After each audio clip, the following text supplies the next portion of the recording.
हमारा आज का सवाल, ना हमवार जुए में जुतने से क्या मुराद है। इस वीडियो के अंदर मैं बाइबली तालीमात की रोशनी में सवाल का जवाब दूंगा और इसके बाद कुछ मददगार तलीमी वसाइल को जानने में आपकी मदद करूंगा। लिहाजा इस वीडियो को आखिर तक देखिए। ये जुज़ो जुमला ना हमवार जुए में जुतना किंग जेम्स वर्जन तर्जमे में दूसरे करंथियों 6 बाब उसकी 14 आयत का हिस्सा है। बेईमानों के साथ ना हमवार जुए में ना जुतो, क्योंकि रास्तबाजी और बेदीनी में क्या मेल जोल, या रोशनी और तारीकी में क्या शराकत। न्यू अमेरिकन स्टैंडर्ड वर्जन को देखा जाए तो वहां पर इसे कुछ यूं बयान किया गया है कि बेईमानों के साथ मेल जोल ना रखो, क्योंकि सदाकत और लाकानूनियत में क्या हमांगी और रोशनी और तारीकी में क्या शराकत। जुआ लकड़ी की बनी हुई एक ऐसी चीज है जो दो बैलों को उसमें बाहमी तौर पर जोड़कर खेत में हल चलाने या कोई बोझ खींचने के लिए इस्तेमाल की जाती है। नाहमवार जुआ वो होगा जिसमें एक बैल तो बहुत ज्यादा ताकतवर हो और एक काफी कमजोर हो, या फिर एक बैल तो कद काठ वाला हो जबकि दूसरा छोटे कद का हो। अभी उस जुए में जुता हुआ कमजोर या छोटे कद का बैल बड़े और ज्यादा ताकतवर बैल से हमेशा ही आहिस्ता या कम चलेगा। जब किसी जुए में दो एक जैसे बैल ना जुते हों, यानी वो जुआ ना हमवार हो, तो वो बैल जिस काम के लिए उस जुए में जुते हैं उसे ठीक तौर पर नहीं कर पाएंगे।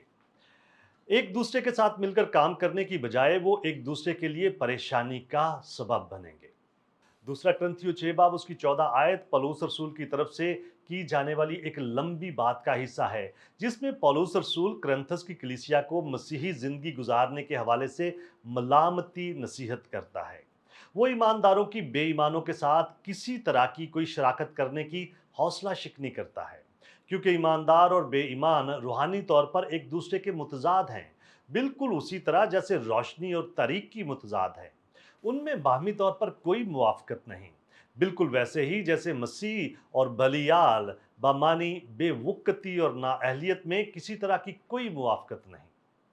यहाँ पर पौलुस रसूल बलियाल लफ्ज़ शैतान की तरफ इशारा करने के लिए इस्तेमाल करता है।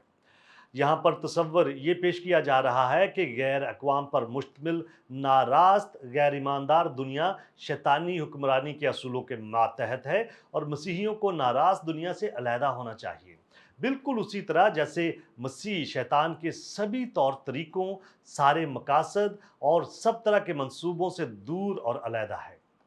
उसका उनमें कुछ हिस्सा नहीं, उसकी उनके साथ कोई मुआफ़क़त नहीं, और बिल्कुल इस तरह मसीह के पैरोकारों और शैतान के पैरोकारों में भी किसी तरह की कोई मुआफ़क़त नहीं होनी चाहिए।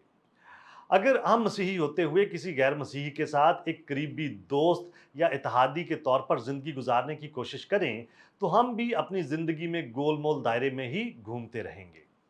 नाहमवार जुए को अक्सर कारोबारी शराकत के साथ जोड़ा जाता है। एक मसीही का किसी गैर ईमानदार के साथ ऐसी शराकत दारी में जाना बहुत सारे मसाइल को पैदा कर सकता है।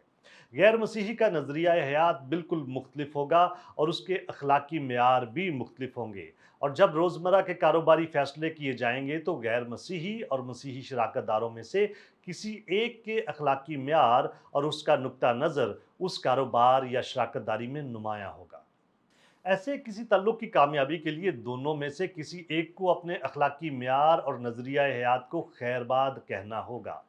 ज़्यादातर ये देखा गया है कि मसीही ईमानदारों पर ही इस बात का ज़्यादा दबाव होता है कि वो अपने अच्छे ताल्लुक के लिए और अपने कारोबार में बढ़ोतरी के लिए और मुनाफा के लिए अपने मसीही असूलों को पसे पुश्त डाल दें। इसमें कोई शक नहीं कि सबसे ज़्यादा करीब तरीन इत्तेहाद शादी के बंधन में होता है, और इस हवाले की तफसीर अक्सर इस बंधन के हवाले से भी की जाती है। शादी के हवाले से खुदा का ये मंसूबा है कि एक मर्द और एक औरत इस रिश्ते में बंधने के बाद एक बदन हो जाएं। ये रिश्ता ऐसा करीबी होता है कि दो लोग हकीकत में और मजाजी लिहाज से एक दूसरे का अटूट अंग बन जाते हैं। जब इस तरह के रिश्ते में एक ईमानदार और गैर ईमानदार का इत्तेहाद होता है तो ये दरअसल दो ऐसे लोगों का इत्तेहाद होता है जो एक दूसरे के मुतजाद हैं, और ऐसा इत्तेहाद शादी के इस ताल्लुक को बहुत ही मुश्किल बना देता है। जब इस तरह के रिश्ते में एक ईमानदार और गैर ईमानदार का इत्तेहाद होता है तो ये दरअसल दो ऐसे लोगों का इत्तेहाद होता है जो एक दूसरे के मुतजाद हैं, और ऐसा इत्तेहाद शादी के इस ताल्लुक को बहुत ही मुश्किल बना देता है। क्या आप और बहुत कुछ जानना चाहते हैं? हमारे चैनल को सब्सक्राइब कीजिए ताकि आप हमारी दीगर वीडियोस को मिस ना कर दें, और बहुत सारे सवालात के जवाबात को जानने के लिए हमारी वेबसाइट gotquestions.org को विजिट कीजिए। क्या आपके और बहुत सारे सवालात हैं? बाइबल मुकद्दस के पास आपके सभी सवालात के जवाबात हैं। शुक्रिया।